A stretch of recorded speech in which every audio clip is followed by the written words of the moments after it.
House prices are falling in most of the country, including Vancouver, but that doesn't mean it's more affordable to buy property. A new study shows 2 cities in BC are seeing the biggest jump across Canada when it comes to income needed to get a mortgage. As CTV's Binder Sudjan explains, interest rates and demand are to blame.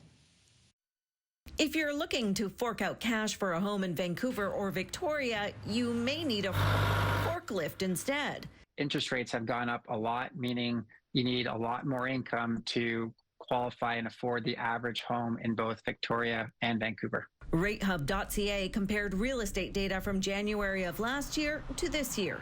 It found house prices in most major Canadian cities fell. Victoria by 11,000, Vancouver more than 75,000.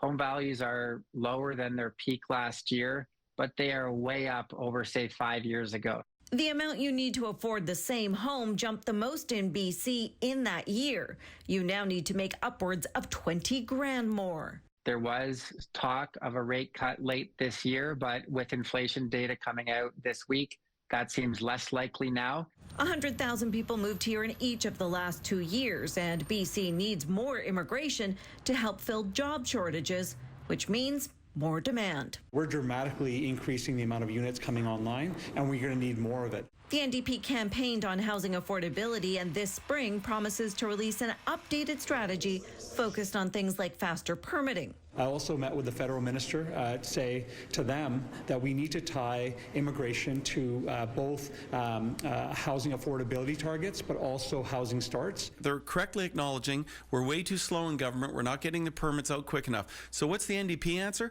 Let's hire up to 200 more bureaucrats to tell the existing bureaucrats how they have to move permits through faster. That's not how you do it. Unless there's a dramatic drop in interest rates, house prices, or an adjustment to a federal stress test of how much people can afford, owning a home for many will continue to be out of reach. Binder Sudjan, CTV News, Victoria.